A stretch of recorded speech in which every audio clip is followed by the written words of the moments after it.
अंतरिक्ष अभियान। पिछले लेक्चर में हमने अंतरिक्ष में भेजे गए अभियान के अंतर्गत उन अंतरिक्ष यानों का पलायन वेग कितना होना चाहिए यह ज्ञात किया। अब हम कुछ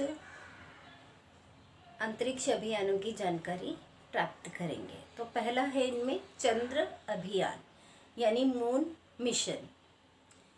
तो चंद्रमा जो है हमारी पृथ्वी का सबसे नज़दीकी खगोलीय पिंड है। अब नज़दीकी खगोलीय पिंड होने के कारण अनेक देशों ने चंद्रमा पर सबसे पहले यान भेजने का प्रयास किया। इनमें सोवियत यूनियन, अमेरिका, यूरोपियन देश, चीन, जापान और भारत, इन देशों ने वहाँ पर अपने अपने यान भेजे। अमेरिका ने लूना श्रेणी का चंद्रयान सबसे पहले भेजा 1959 में। अमेरिका द्वारा भेजा गया लूना 2 चंद्रयान वहाँ पर पहुँचने में सफल रहा। उसके बाद 15 और यान वहाँ तक भेजे गए और उन्होंने वहाँ की महत्वपूर्ण जानकारी प्राप्त की, यानी चंद्रमा का रासायनिक विश्लेषण प्राप्त करने में सफलता प्राप्त की। रासायनिक विश्लेषण में जैसे चंद्रमा का घनत्व, चंद्रमा का गुरुत्व बल और चंद्रमा पर निर्मित होने वाले प्रारणों की जानकारी प्राप्त की। अमेरिका ने 1962 से लेकर के 1972 तक की कालावधि में कुछ यान चंद्रमा तक भेजे और उनमें से कई यान ऐसे थे जिनमें मानव थे, यानी मनुष्य वहाँ तक पहुँचा।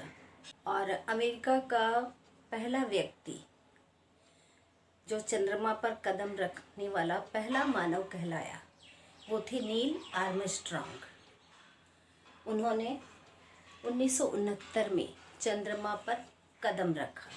बच्चों, भारतीय अनुसंधान संस्थान इसरो, इसने 2008 में एक चंद्रयान 1 चंद्रमा पर भेजा और उसे चंद्रमा की कक्षा में स्थापित किया, जो 1 साल तक उस कक्षा में स्थापित रहा और उसने कई महत्वपूर्ण जानकारियाँ प्राप्त की। और साथ ही साथ यह जानकारी भी प्राप्त की कि चंद्रमा पर पानी का अस्तित्व है। इस आधार पर चंद्रमा पर पानी की खोज करने वाला भारत पहला देश बना विश्व में। तो इस बात के लिए हमें गर्व महसूस होना चाहिए। अपना अगला टॉपिक आता है मंगल अभियान यानी मार्स मिशन। पृथ्वी के बाद दूसरा खगोलीय पिंड है मंगल। मंगल की ओर अनेक राष्ट्रों ने अपने यान भेजे, परंतु यह अभियान कठिन होने के कारण उनमें से आधे अभियान तो असफल रहे, जो कि वहाँ तक पहुँच ही नहीं पाए।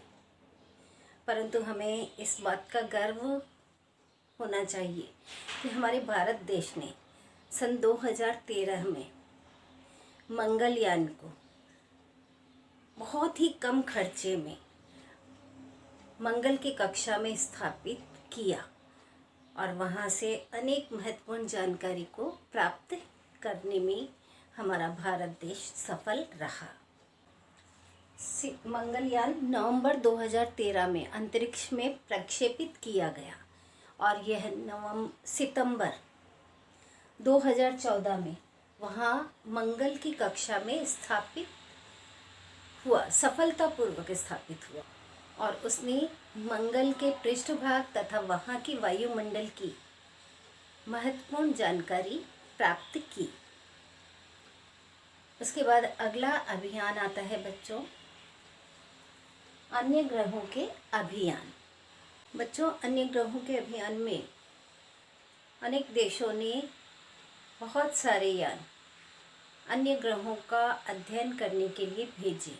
उनमें से कुछ यान वहाँ तक पहुँचे, वहाँ की जानकारी प्राप्त की, और कुछ यान उसके केवल पास से निकल गए, यानी उसका निरीक्षण किया।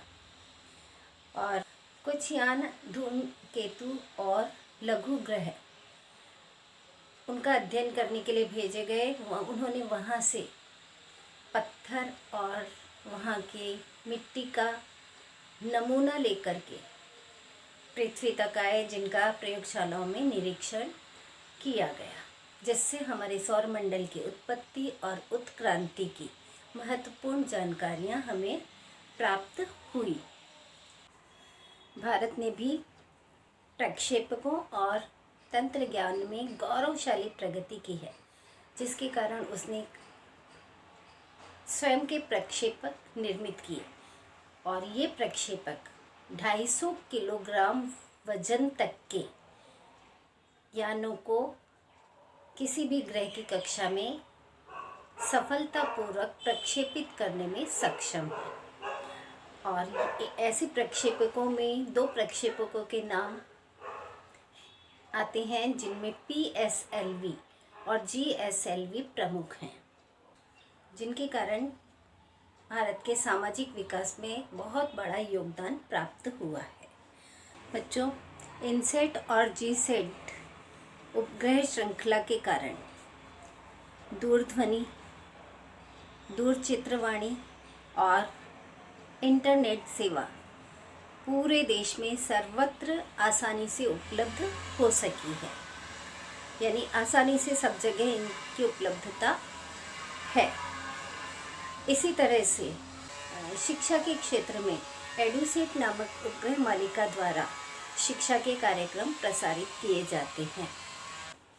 देश भर में प्राकृतिक संसाधनों का व्यवस्थापन, नियंत्रण और आपत्ति व्यवस्थापन, इन कार्यों के लिए एक उपग्रह श्रृंखला यानी उपग्रह मालिका है, जिसका नाम है IRS। यह कार्यरत है।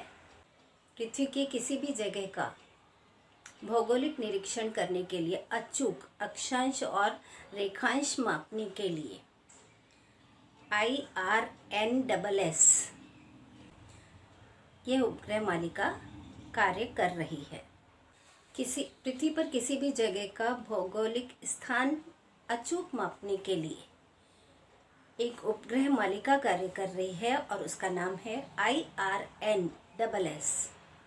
भारत की अंतरिक्ष और तंत्र ज्ञान में प्रगति के कारण हमारा सामाजिक और राष्ट्रीय विकास संभव हुआ है। बच्चों, अगला टॉपिक है अपना अंतरिक्ष का कचरा और उसका व्यवस्थापन। कृत्रिम उपग्रह के साथ साथ मानव निर्मित बहुत सारी वस्तुएं ऐसी हैं जो पृथ्वी के चारों ओर परिक्रमा कर रही हैं। उनमें निष्क्रिय हुए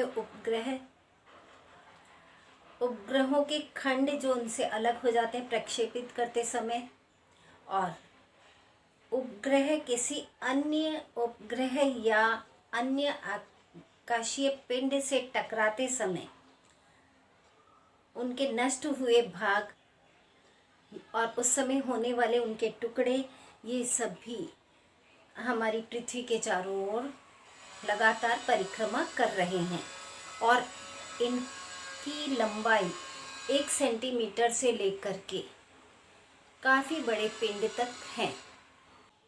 1 सेंटीमीटर से लेकर के लगभग 2 करोड़ टुकड़े हमारे पृथ्वी के चारों ओर चक्कर लगा रहे हैं, यानी इन सभी टुकड़ों को अंतरिक्ष का कचरा कहते हैं। और ये कचरा इसी तरह से अंतरिक्ष में घूमता रहा तो अन्य उपग्रहों के लिए घातक हो सकता है, क्योंकि ये उन उपग्रहों से टकरा सकता है, उनको हानि पहुंचा सकता है, और यह कचरा इसी तरह से कंटिन्यू अंतरिक्ष में बना रहे, और क्योंकि इनकी संख्या में दिन प्रतिदिन वृद्धि होती जा रही है, और इस तरह से अगर ये बढ़ता रहा तो अंतरिक्ष में कचरे का ढेर लग जाएगा। तो इस कचरे को नष्ट करना आवश्यक है, क्योंकि यह कचरा अन्य उपग्रह या ग्रहों से टकरा करके उन्हें हानि पहुंचा सकता है। तो इसका व्यवस्थापन करना आवश्यक है और इसका व्यवस्थापन करने की दिशा में कुछ ठोस कदम उठाए जा रहे हैं और सफलतापूर्वक इनका व्यवस्थापन किया जा सके, ऐसी हम आशा करते हैं और वैज्ञानिक इसके लिए लगातार प्रयोग कर रहे हैं। तो बच्चों, आज के लिए इतना ही। धन्यवाद।